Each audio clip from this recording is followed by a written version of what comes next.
What's going on, everybody, and welcome back to another episode of the Midterm Rental Show. I'm your host, Bailey Kramer, and in this episode, I'm going to be sharing everything you need to know about furnishing a midterm rental. So without further ado, let's go ahead and jump in.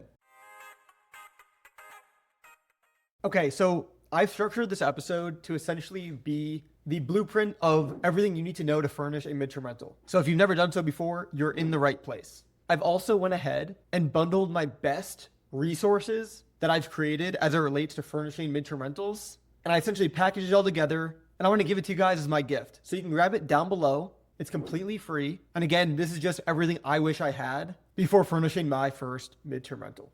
Okay, so let's start out by talking about the differences between furnishing a midterm rental and a short-term rental.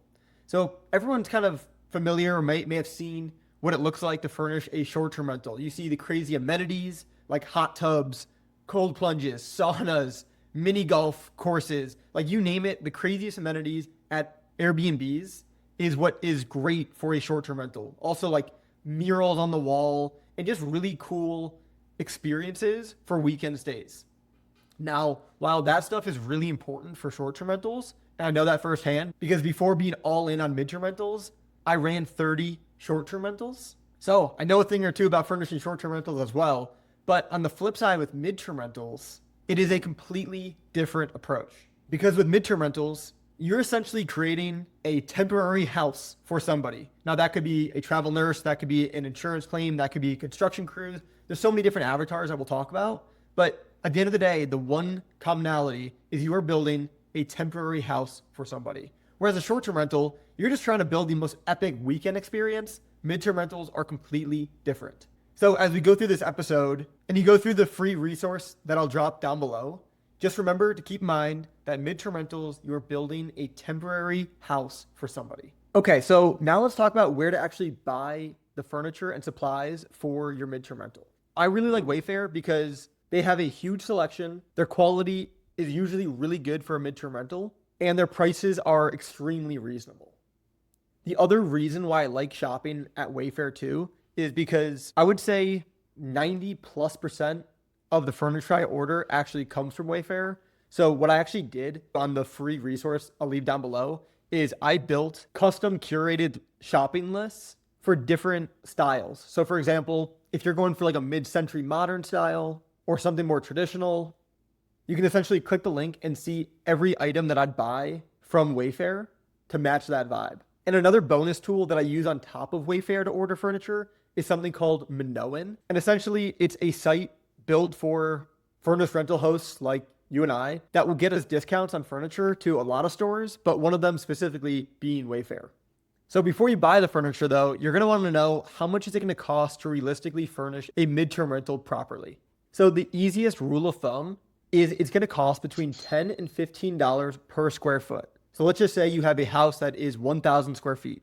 You can estimate that it's going to cost between $10,000 and $15,000 to furnish that house. Now, for just a one bedroom, it will likely lean closer to the $10,000 mark. And that also includes the price that you're going to pay to actually have someone build the furniture for you. So if you're going to build it yourself instead, you can lower that number a tad bit. But it's still a really good rule of thumb to have a rough idea of how much it's going to cost to furnish a unit and supply it with all the little things that you might not even be thinking of, like a vacuum or all the small and big kitchen items. That stuff can definitely start to add up quick. So now that you know the rough range of cost, let's talk timeline.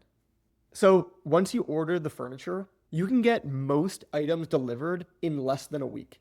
And that's what I shoot for my properties because once you close on the property, time is money. And that's another thing. Do not actually order the furniture until you officially close on the property. I've seen times where people are only a couple days away from closing. They order furniture, and then for whatever reason, their closing gets delayed. So definitely wait until you actually close on the property.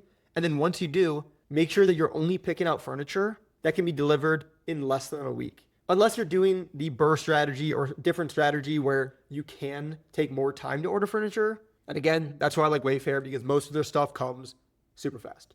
So a couple logistical tips that you will absolutely thank me for in the future because these are some things that I didn't know in the beginning that bit me in the butt that once I learned these things really helped me in the future. So number one is you can do a vacation hold. So what this means really simply is UPS or FedEx won't deliver any items that you order until a certain date. Now, this is really big because some things you order might be delivered tomorrow. Some items might not be delivered for 3 or 4 days. But sometimes it's really nice, especially if you're furnishing the unit yourself, that everything comes at one time. Because if everything comes in over the span of a week, it's going to cost a lot more money to pay somebody to furnish it and pick up the packages every day and put it inside than it is to just have it all delivered in a 1 or 2 day window. So that's why I like using the vacation hold. And typically, if all the furniture is going to come between 1 or 2 days, it only takes on average a few days to actually set up a unit properly. So for example, a 1 bedroom unit, which might be great for traveling nurses, will take somebody 1 to 1.5 days to set up. A 2 bedroom property might take roughly 2 days to set up. And again, that's for building the bed, the nightstand, the dresser, the couch, TV stand, all those things. And then of course, a 3 bedroom property is going to take a little bit longer, closer to 3 or 4 days. And of course, the bigger the property, the more time it's going to take. Another tip that I want to share with you guys is to make sure that you have a dumpster for all of the boxes. The first unit that I set up completely by myself was a unit in my triplex that I bought. So it was the third property that I bought, and I didn't have a dumpster because I didn't know you should do that. And I essentially flattened out all the boxes and stuffed it all in my Tesla and had to take many, many trips, even just for a 1 bedroom unit, to the recycling center to get rid of the boxes, which was a complete waste of time and a complete headache. So please, whatever you do, if you're furnishing a unit, make sure you get a dumpster. It's only a couple $100, but it'll save you so much time and so much headache. One of the more recent properties that I actually furnished, I filmed vlog style, and I basically shared everything behind the scenes of furnishing a unit. So if you guys are interested in checking out that video, I'll leave a link to it down below. Okay, now let's talk about the most important items that you're gonna need when furnishing for a midterm rental. And some of these things might sound like common sense, but it's not too common because if you're looking at properties on either Furnish Finder or Airbnb that cater to midterm rentals, I can promise you most of them are missing some of these items. All right, so item number 1 is gonna be blackout curtains. Again, sounds super obvious, but this is an absolute non-negotiable for any midterm rental property. Whether you're catering to traveling nurses, construction crews, or anybody, having these blackout curtains will help you ensure that your guests are having a good night's sleep at your property. And if they're having a good night's sleep, they're typically going to be happy. If they're sleeping like crap, they're not going to be too happy. So anything you can do to help them sleep better is going to be important.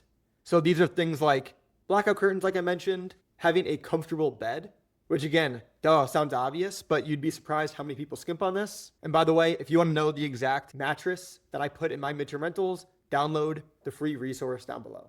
And then also, depending on where you are, a third bonus that you can have in the bedroom is a white noise machine. This is especially good if you're catering to traveling nurses because sometimes these professionals work night shifts and they sleep during the day. If you can just have that extra bonus in their room for them and help them sleep better, they will be happier.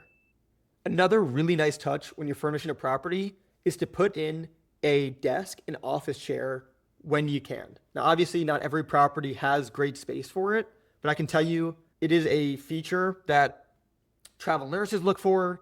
I've seen a lot of families look for it that are displaced from a fire, flood, or whatever. So it's just a nice feature because a lot of people these days work from home. And even if the parents don't work from home, the kids might have homework to do after school. So you got to think about everyone who's going to be there and think about the spaces that they're going to need. Now, if you don't have a space for a desk and chair, then having a nice table somewhere in the property for them to do work at is going to be really important. Next up, let's talk about how to fund furniture without killing your cash flow. So depending on your situation, you may choose to finance the purchase of your furniture.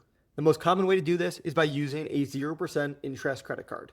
So for example, for my triplex that I bought, I got a Amex Business Blue Plus credit card that had a 0% interest rate for, I think it was up to 1 year. And my credit limit was roughly $9,000. So what I did is I spent the money to furnish the first unit. I paid it off. Then I furnished the second unit, paid off some money on it, and then furnished the third unit and paid off the entire balance before that 1 year mark hit.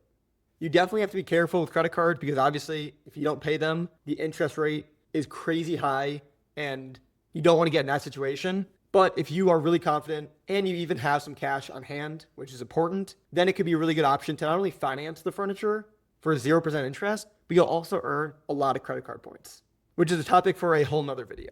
So those are the big 5 tips I have for you guys on furnishing your property for midterm rental. Don't forget to download the free resource down below and also check out the vlog I did where I actually showed the behind the scenes of furnishing a midterm rental. Hope you guys got value out of this podcast. Thanks for tuning in, and I will see you in the next one. Peace.